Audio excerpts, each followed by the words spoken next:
Va a haber reglamento sí o sí, ¿no? Con o sin las organizaciones, ¿no?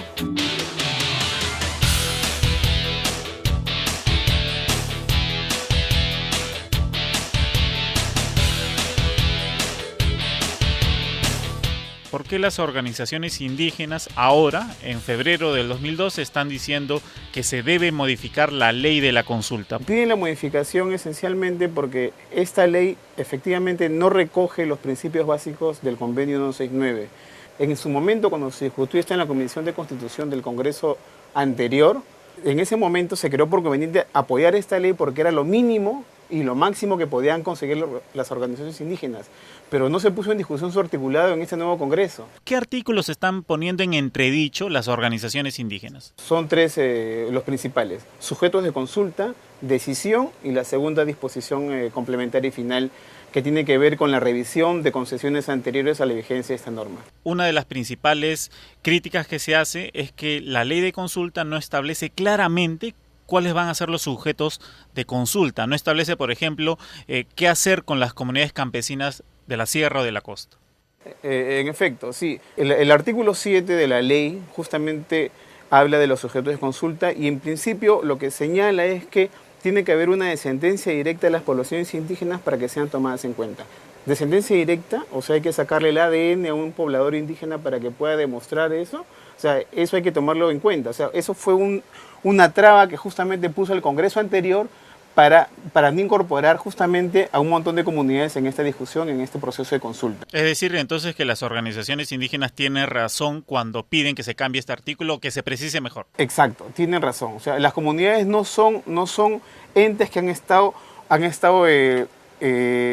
no han cambiado en el tiempo, aún se han modificado evidentemente y eso evidentemente se ve ahora. No son las mismas organizaciones de principios de siglo o antes del Estado. O sea, con el tiempo han ido regulando su comportamiento, pero siguen manteniendo su identidad.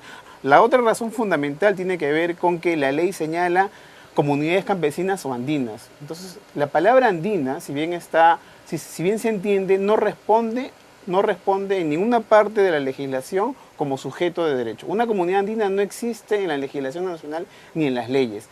La nomenclatura oficial es comunidad campesina. No obstante, este artículo 7 desaparece a las comunidades campesinas. Entonces, ese es un problema.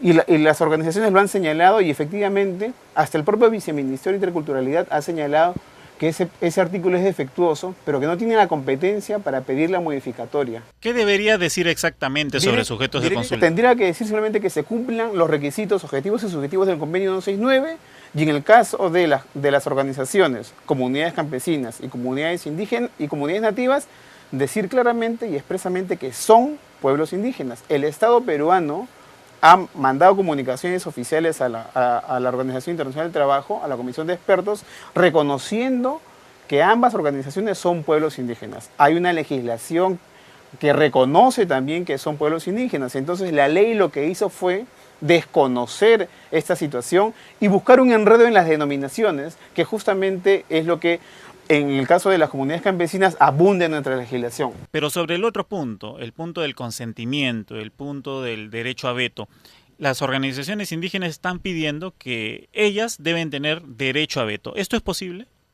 En efecto, el convenio 169 no señala para nada el tema de veto.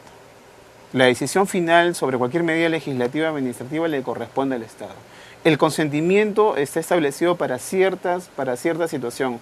El artículo 16 justamente tiene que ver con el tema del consentimiento del convenio 169, que señala que cuando la existencia de un pueblo indígena está en peligro, entonces hay que lograr el consentimiento de esta población. Y el único que tiene la decisión final es el Estado. Siempre es el Estado, lo establece el convenio 169, la OIT también ha dicho lo mismo, pero ojo, lo que no quiere decir es que cuando uno implementa esa medida legislativa, esa ley o ese decreto supremo, esa medida administrativa, va a desconocer otro tipo de derechos.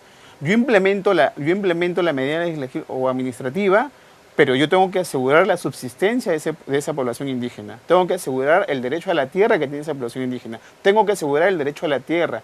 Tengo que asegurar un posible retorno a su lugar de origen. Si eso no hace el Estado, está incumpliendo el convenio 169 y está incumpliendo en todo caso también la ley. Eso tiene que quedar bien claro, eso es clarísimo. ¿Por qué razón entonces las organizaciones indígenas están pidiendo tener también derecho a veto y que no lo tenga el Estado? Quizás se deba a que hay una falta de confianza en el Estado, sabiendo la experiencia de diferentes gobiernos de turno. Así es, o sea, hay que tener presente que, aunque suene cliché, en la agenda nunca apareció el tema de los pueblos indígenas, siempre ha estado relegado, las comunidades no aparecen en políticas públicas, entonces hay un temor.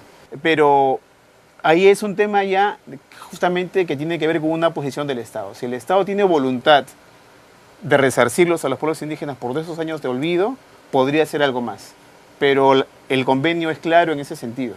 Ahora estamos con el problema de si aprobar o no aprobar el reglamento de la consulta previa. Las organizaciones indígenas están diciendo que primero modifiquemos estos artículos de la ley de consulta y luego recién aprobemos y creemos un nuevo reglamento de la consulta previa. ¿Tú ves este pedido factible? ¿Ves este pedido razonable? Es factible, ciertamente, siempre y cuando haya voluntad del Estado. Si hubiera voluntad del Estado, se haría ciertamente rápida, ¿no? Con prontitud. El tema, hay que recordar que cuando sale esta ley aprobada, saludaron vía un comunicado todas las organizaciones esta norma. Se felicitaron y todo lo demás. Entonces, pero dijeron que en ese momento también que la ley era perfectible, que podía mejorarse. Ciertamente toda norma es perfectible. Pero si en ese momento se hubiera atacado desde un principio, tenemos estas objeciones, entonces hubiera sido más entendible su posición. Lo que no quita, ciertamente, que este proceso de reglamentación de consulta no haya sido lo más ordenado posible. ¿Qué distorsiones se han notado, se han calificado en este proceso de reglamento? En principio, el propio Ministerio de Cultura señaló que esto no era un proceso de consulta de reglamento, sino que era informativo prácticamente. Entonces, ¿pero eso no es contradictorio y ilógico? Así es, pero las organizaciones aceptaron participar. Bueno, no les quedaba otra tampoco, ¿no? Podían haber dicho que no, porque justamente yo quiero un proceso de consulta, no quiero un proceso de información. Entonces, eso hubiera sido una postura diferente. Pero participaron y ya luego se dieron cuenta de que estos talleres macrorregionales tenían una serie de efectos. Primero, metodológicos. O sea, la metodología al parecer nunca se discutió de cada uno de estos talleres. La presencia de los representantes del Estado no fue la mejor. Iban, estaban 10 minutos, se exponían y se retiraban. Nunca se tocaron todos los temas neurálgicos de la ley ni de la reglamentación. Solamente eran los puntos que creía el Estado que se deberían de tocar.